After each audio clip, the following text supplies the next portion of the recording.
Assalamualaikum warahmatullahi wabarakatuh. Salam sejahtera, salam semangat, salam sehat untuk kita semua. Kembali bersama saya Siti Fatimah dalam podcast Cerita Cita Kita bersama dengan Forum Pusat Karir Perguruan Tinggi Solo Raya Podcast by Univet Bantara. Hari ini saya kedatangan tamu istimewa yang luar biasa dari salah satu perguruan tinggi swasta juga yang ada di Solo Raya. Saya bersama siapa ya? Hari ini saya bersama dengan Bapak Jeratalah Aramdani. Maaf Bapak, saya salah menyebutkan nama ya. Awal-awal udah salah, gimana nantinya gitu kan. Saya bersama Bapak Dani dari UNSA, Universitas apa ini Bapak? Universitas Surakarta. Universitas Surakarta, UNSA. Ini sebentar, kalau saya ingat-ingat itu ada di Palur situ ya Pak ya? Betul ya, di situ ya. Saya ingatnya di situ dekat tempat wisata gitu kan, kalau anak saya suka ke situ gitu kan, yang ada di Solo gitu. Nah Pak, hari ini kita akan bercerita singkat saja, ringan, santai ya. Dan terkait dengan alumni yang ada di mana namanya UNSA gitu. Kita kan di sini di dalam Forum Pusat Karir Perguruan Tinggi ini kita ada tergabung bersama dengan perguruan tinggi lainnya di dalam, khususnya dengan unit pusat karir. Nah Pak, gimana nih? Yang pertama kabarnya dengan dulu, yang kedua ceritakan sedikit tentang UPT ini tempat Bapak. Monggo Bapak. Assalamualaikum warahmatullahi wabarakatuh. Waalaikumsalam. Selamat siang. Apa nih, para pendengar, para penonton, atau ada sebutannya? Sahabat teman-teman forum aja. Kalau di radio mungkin ada sahabat forum. Pertama terima kasih waktu yang sudah diberikan kepada kami di Universitas Surakarta, UNSA. Terus di sini saya mewakili sebenarnya dari pimpinan kami yang berharap kami bisa hadir. Nah, di sini saya mewakili dari Biro Promosi dan Penerimaan Mahasiswa Baru. Terus siap. Dari PMB ya, dari PMB-nya UNSA berarti. Dan saya ditemani juga dari Kahumas Universitas Surakarta. Ada Bu Nurita, mungkin tidak masuk ke layar ya, ada di belakang layar. Selalu ada menunggu.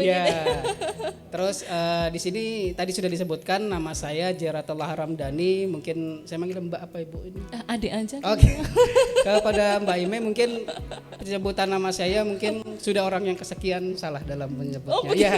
Mungkin memang susah namanya ya. Jadi bisa panggil saja nama saya Dani. Semoga lebih mudah diingat. Amin. Tadi terkait tentang tracer study ya. Iya, tentang alumni. Alumni. Mohon maaf. Saya terpikir alumni itu adalah sistem tracer study yang saat ini memang sedang digalakkan di tempat kami yang lebih serius. Jadi kalau kami bilang ada flashback sedikit tentang alumni kami yang selama ini kami tangani. Itu di masing-masing prodi memiliki caranya yang berbeda.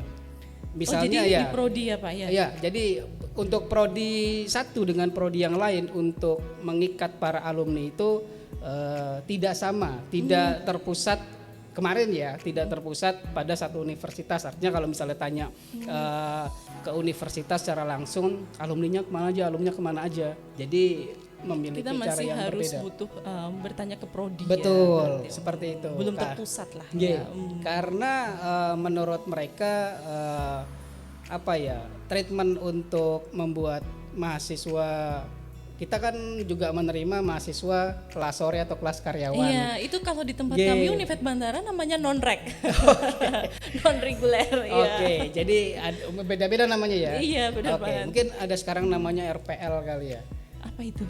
Rekognisi pembelajaran lampau kalau tidak salah, atau mahasiswa transfer atau mahasiswa yang ingin melanjutkan tapi sedang bekerja terus kita arahkan di kelas sore.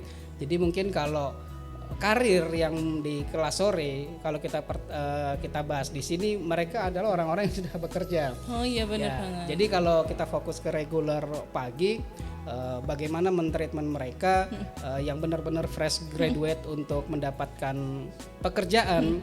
Dari sisi personal, pendekatannya itu terkadang kembali ke PA, pembimbing akademik, atau mereka dekat dengan salah satu dosen yang dekat itu bukan sesuatu yang negatif ya di sini tapi betul.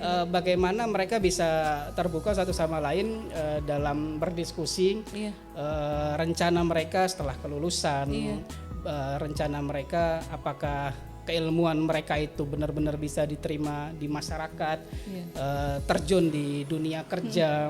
apakah fokus kepada wirausaha dan sebagainya. Benar, Nah, pilihan personal itu ya itu tadi masing-masing. Kadang mereka untuk menuju satu program studi pun itu nggak tahu mau ngapain. Nah, jadi misalnya gini, kamu kuliah di mana? Di universitas bla bla bla. Terus ngambil prodi apa? Ngambil prodi teknik, sosial, ekonomi dan sebagainya.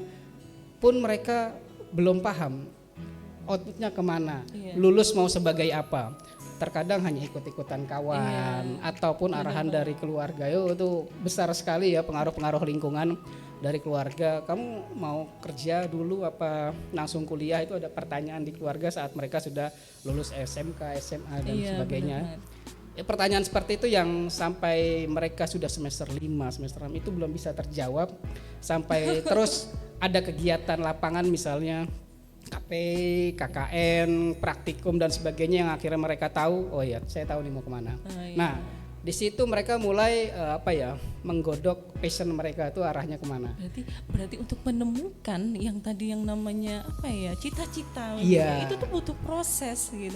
Beda ya sama anak kecil. Anak saya tuh kan masih umur mungkin ya 4 tahun 5 tahun. Mungkin kalau ditanya besok jadi apa? Jadi dokter. Kita tidak seperti itu ya. Kalau sudah kuliah itu nanti bingung. Bingung mau nikah dulu apa kerja dulu. Nah, seperti itulah. Jadi cita-cita itu bisa berubah. Kalau mereka ditanya ya tadi zaman kecil nanti besar mau jadi apa, saat mereka terus tahu kalau mereka sudah harus bertanggung jawab dan merasa dewasa, ternyata itu sebenarnya yang bisa yang menjadi tanggung jawab UPT ini juga sih Pak ya. Bisa mengarahkan mereka besok itu mau menjadi apa dan mau kemana, yang pastinya sejalur dengan kualifikasi pendidikan yang mereka tempuh selama perkuliahan. Nah, teringat nih soal sejalur atau linearitas perkuliahan mereka terus mau jadi apa. Jadi ada semacam, kalau saya bilang saya ritual ya, saat mereka masuk perkuliahan di awal pertama semester 1 sebagai mahasiswa baru, ada mungkin sama ya, ada beberapa perkenalan di kelas yang kami munculkan, fokusnya di saya. Ada beberapa pertanyaan misalnya nama, terus mau kuliah di sini ngambil prodi apa, alasannya apa, terus kenapa mengambil Universitas Surakarta. Terkadang mereka menjawab itu ya pokoknya kuliah Pak, pokoknya lulus Pak, pokoknya. Saya tahu tuh Pak alasannya. Karena tidak diterima di negeri. Wah, ini membuka citra PTS ini sepertinya. Iya, begitu. Itu bukan permasalahan ya. Untuk kita sebagai dosen ya khususnya, karena saya sendiri menyemangati diri sendiri. Ketika mahasiswa saya seperti itu, saya selalu bilang, kenapa begitu harus jujur begitu kan? Ketika mereka seperti itu, sebenarnya kita sama sebagai dosen. Itu kita sama begitu, tidak ada bedanya. Tapi yang membedakan semua orang itu adalah attitude-nya Pak. Gitu. Mau dari manapun dia berasal itu tetap sama kok. Apalagi kalau kita kuliah itu kan intinya kan kita mencari ijazah mencari ijazah yang membuktikan bahwa kita pernah kuliah, tapi tidak membuktikan bahwa kita itu punya attitude loh. Ijazah itu diingat ya teman-teman. Jadi untuk semua mahasiswa yang khususnya ya di PTS itu tetap semangat begitu, karena adalah mungkin yang penting itu tadilah kita harus tetap semangat, tetap harus positive thinking, dan bagaimana caranya semangat yang pertama itu adalah orang tua Pak. Jadi tidak menjatuhkan atau mendownkan diri seolah-olah aku diterima PTS nih. Itu nggak ada pengaruhnya. Tidak selalu seperti itu. Kadang-kadang mahasiswa selalu seperti itu. Kita di sini belak-belakan soal ini. Betul. Begitu kan. Gitu. Jadi passion mereka untuk menghadapi dunia kerja tadi berhubungan sama itu. Saat mereka mulai mengolek saya kerja apa, terus ijazah ternyata masih jadi salah satu administrasi yang harus disampaikan ke dunia kerja kalau mereka harus memilih itu. Nah, salah satu hal yang kami syukuri adalah beberapa kegiatan termasuk forum Pusat Karir ini mengadakan kegiatan job fair, itu sangat membantu, apalagi yang mengadakan teman-teman perguruan tinggi ya. Artinya mahasiswa kita memiliki pandangan untuk percaya kalau kampus ini tuh mikir kami beneran gitu loh. Pikir kami beneran, bagaimana mereka membawa kami di 8 semester ini itu tidak sia-sia.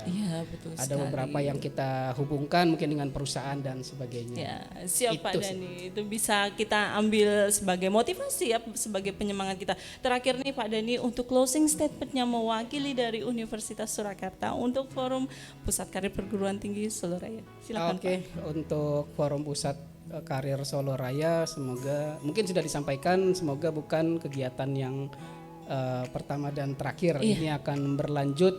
Terus niat baiknya yang membawa manfaat, membawa barokah ke para alumninya nanti bisa menjadikan hasil-hasil yang bisa membawa bangsa kita lebih baik. Amin, dan berkualitas pastinya. Amin. Terima kasih Pak Dani Terima kasih, sore ini Mbak Ime. bersama saya di dalam podcast Cerita Cita Kita dalam Forum Pusat Karir Perguruan Tinggi Solo Raya. Baiklah teman-teman semua, luar biasa bukan tamu kita pada hari ini, Bapak Jeratah Aramdhani dari UNSA. Nah, siapa ya yang akan menjadi tamu kita yang selanjutnya, yang pasti bersama dengan tamu hebat lagi ya. Tetap bersama saya di dalam podcast Cerita Cita Kita bersama dengan Forum Pusat Karir Perguruan Tinggi Solo Raya, podcast by Univet Bandara.